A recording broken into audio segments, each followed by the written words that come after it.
ऐसा इकलौता printing press है जो सिर्फ एक संस्था नहीं है बल्कि एक जीवंत आस्था है। गीता प्रेस का कार्यालय करोड़ों करोड़ लोगों के लिए किसी भी मंदिर से जरा भी कम नहीं है। इसके नाम में भी गीता है और इसके काम में भी गीता है। और जहां गीता है वहां साक्षात कृष्ण है और जहां कृष्ण है वहां करुणा भी है, कर्म भी है, वहां ज्ञान का बोध भी है और विज्ञान का शोध भी है। क्योंकि गीता का वाक्य है वासुदेवः सर्वम, वासुदेवः सर्वम।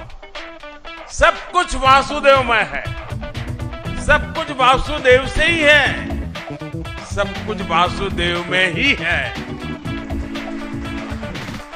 भाई और बहनों, 1923 में गीता प्रेस के रूप में यहां जो आध्यात्मिक ज्योति प्रज्वलित हुई, आज उसका प्रकाश पूरी मानवता का मार्गदर्शन कर रहा है। हमारा सौभाग्य है कि हम सभी इस मानवीय मिशन की शताब्दी के साक्षी बन रहे हैं। इस ऐतिहासिक अवसर पर ही हमारी सरकार ने गीता प्रेस को गांधी शांति पुरस्कार भी दिया है। गांधी जी का गीता प्रेस से भावनात्मक जुड़ाव था। एक समय में गांधी जी कल्याण पत्रिका के माध्यम से गीता प्रेस के लिए लिखा करते थे और मुझे बताया गया कि गांधी जी ने सुझाव दिया था कि कल्याण पत्रिका में विज्ञापन न छापे जाए। कल्याण पत्रिका आज भी गांधी जी के उस सुझाव का 100% अनुसरण कर रही है। मुझे खुशी है कि आज ये पुरस्कार गीता प्रेस को मिला है। ये देश की ओर से गीता प्रेस का सम्मान है, इसके योगदान का सम्मान है और इसकी 100 वर्षों की विरासत का सम्मान है। इन 100 वर्षों में गीता प्रेस द्वारा करोड़ों करोड़ों किताबें प्रकाशित हो चुकी हैं। आंकड़ा कभी कोई 70 बताता है, कोई 80 बताता है, कोई 90 करोड़ बताता है। ये संख्या किसी को भी हैरान कर सकती है। और ये पुस्तकें लागत से भी कम मूल्य पर बिकती हैं, घर घर पहुंचाई जाती है। आप कल्पना कर सकते हैं इस विद्या प्रवाह ने कितने ही लोगों को आध्यात्मिक बौद्धिक तृप्ति दी होगी, समाज के लिए कितने ही समर्पित नागरिकों का निर्माण किया होगा। मैं उन विभूतियों का अभिनंदन करता हूं जो इस यज्ञ में निष्काम भाव से बिना किसी प्रचार के अपना सहयोग देते रहे हैं। मैं इस अवसर पर सेठ जी, श्री जयदयाल गोयनका जी और भाई जी श्री हनुमान प्रसाद पोद्दार जैसी विभूतियों के प्रति अपनी श्रद्धांजलि भी अर्पित करता हूं। साथियों, गीता प्रेस जैसी संस्था सिर्फ धर्म और कर्म से नहीं जुड़ी है, बल्कि इसका एक राष्ट्रीय चरित्र भी है। गीता प्रेस भारत को जोड़ती है, भारत की एकजुटता को सशक्त करती है। देश भर में इसकी 20 शाखाएं हैं। देश के हर कोने में रेलवे स्टेशनों पर हमें गीता प्रेस का स्टॉल देखने को मिलता है। 15 अलग अलग भाषाओं में यहां से करीब 1600 प्रकाशन होते हैं। गीता प्रेस अलग अलग भाषाओं में भारत के मूल चिंतन को जन जन तक पहुंचाती है। गीता प्रेस एक तरह से एक भारत श्रेष्ठ भारत की भावना को प्रतिनिधित्व देती है। साथियों, गीता प्रेस ने अपने 100 वर्षों की ये यात्रा एक ऐसे समय में पूरी की है जब देश अपनी आजादी के 75 वर्ष मना रहा। इस तरह के योग केवल संयोग नहीं होते। 1947 के पहले भारत ने निरंतर अपने पुनर्जागरण के लिए अलग अलग क्षेत्रों में प्रयास किए। अलग अलग संस्थाओं ने भारत की आत्मा को जगाने के लिए आकार लिया। इसी का परिणाम था कि 1947 आते आते भारत मन और मानस से गुलामी की बेड़ियों को तोड़ने के लिए पूरी तरह तैयार हो गए। गीता प्रेस की स्थापना भी इसका एक बहुत बड़ा आधार बनी। 100 साल पहले का ऐसा समय जब सदियों की गुलामी ने भारत की चेतना को धूमिल कर दिया। आप भी जानते हैं कि इससे भी सैकड़ों साल पहले विदेशी आक्रांताओं ने हमारे पुस्तकालयों को जलाया था। अंग्रेजों के दौर में गुरुकुल और गुरु परंपरा लगभग नष्ट कर दिए गए थे। ऐसे में स्वाभाविक था कि ज्ञान और विरासत लुप्त होने की कगार पर थे। हमारे पूज्य ग्रंथ गायब होने लगे थे। जो प्रिंटिंग प्रेस भारत में थे वो महंगी कीमत के कारण सामान्य मानवी की पहुंच से दूर थे। आप कल्पना करिए, गीता और रामायण के बिना हमारा समाज कैसे चला रहा होगा। जब मूल्यों और आदर्शों के स्रोत ही सूखने लगे तो समाज का प्रवाह अपने आप थमने लगता है। लेकिन साथियों, हमें एक बात और याद रखनी, हमारे भारत की अनादि यात्रा में ऐसे कितने ही पड़ाव आए हैं जब हम और ज्यादा परिष्कृत होकर के निकले हैं। कितनी ही बार अधर्म और आतंक बलवान हुआ है, कितनी ही बार सत्य पर संकट के बादल मंडराए हैं, लेकिन तब हमें श्रीमद् भागवत गीता से ही सबसे बड़ा विश्वास मिलता है। यदा यदा ही धर्मस्य ग्लानिर्भवति भारत अभ्युत्थानम अधर्मस्य तदात्मानं सृजाम्यहम्।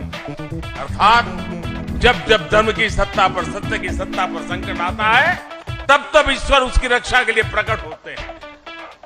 और गीता का 10वां अध्याय बताता है कि ईश्वर कितनी ही विभूतियों के रूप में सामने आ सकता है।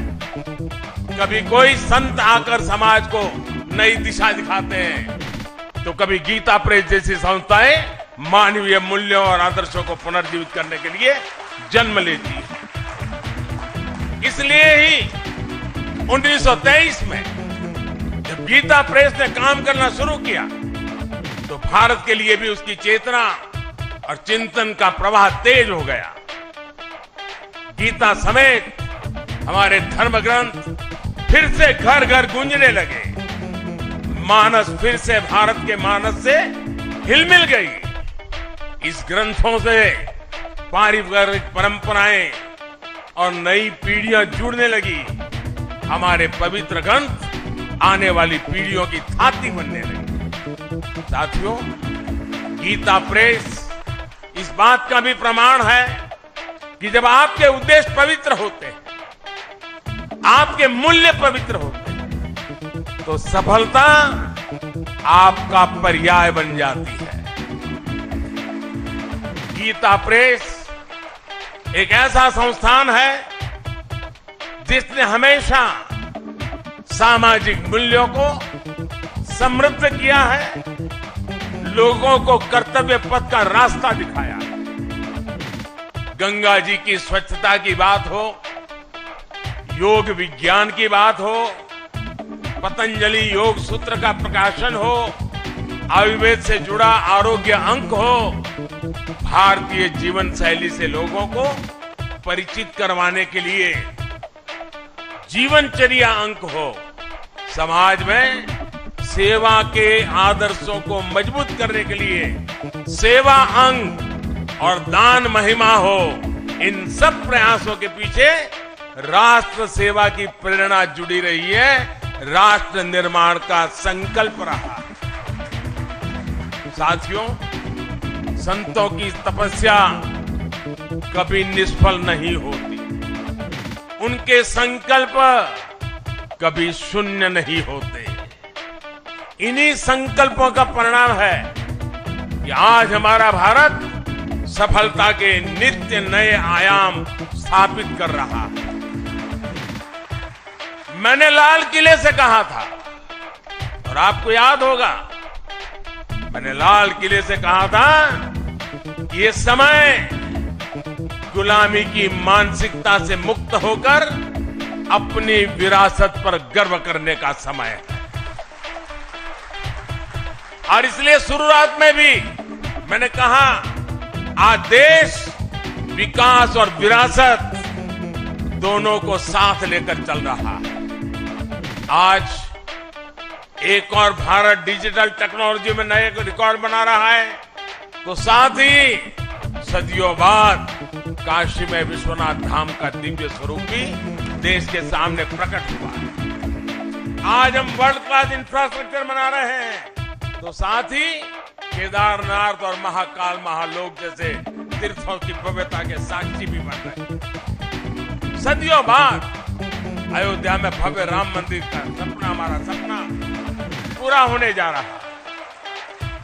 हम आजादी के 75 साल बाद भी अपनी नौसेना के झंडे पर गुलामी के प्रतीक चिन्ह को ढो रहे थे।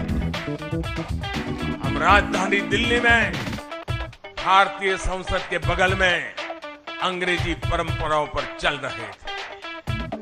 हमने पूरे आत्मविश्वास के साथ इन्हें बदलने का काम किया। हमने अपनी धरोहरों को, भारतीय विचारों को वो स्थान दिया है जो उन्हें मिलना चाहिए था।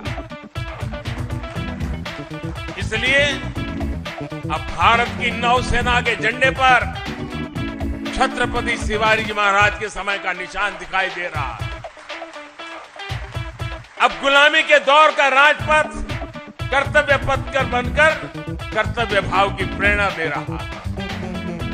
आज देश की जनजातीय परंपरा का सम्मान करने के लिए देश भर में जनजातीय स्वतंत्रता सेनानी म्यूजियम बनाए जा रहे हैं। हमारी जो पवित्र प्राचीन मूर्तियां चोरी करके देश के बाहर भेज दी गई थी, वो भी अब वापस हमारे मंदिरों में आ रही है। जिस विकसित और आध्यात्मिक भारत का विचार हमारे मनीषियों ने हमें दिया है, आज हम उसे सार्थक होता हुआ देख रहे हैं। मुझे विश्वास है हमारे संतों, ऋषियों, मुनियों, उनकी आध्यात्मिक साधना भारत के सर्वांगीण विकास को ऐसे ही ऊर्जा देती रहेगी। हम एक नए भारत का निर्माण करेंगे और विश्व कल्याण की अपनी भावना को सफल बनाएंगे। इसी के साथ आप सभी का इस पवित्र अवसर पर मुझे आपके बीच आने का मौका दिया और मुझे भी इस पवित्र कार्य में कुछ पल के लिए क्यों नहीं आपके बीच बिताने का अवसर मिला। मेरे जीवन का इस सद्भाग्य है। आप सबका मैं फिर से एक बार हृदय से बहुत बहुत धन्यवाद करता हूं, बहुत बहुत शुभकामनाएं देता हूं।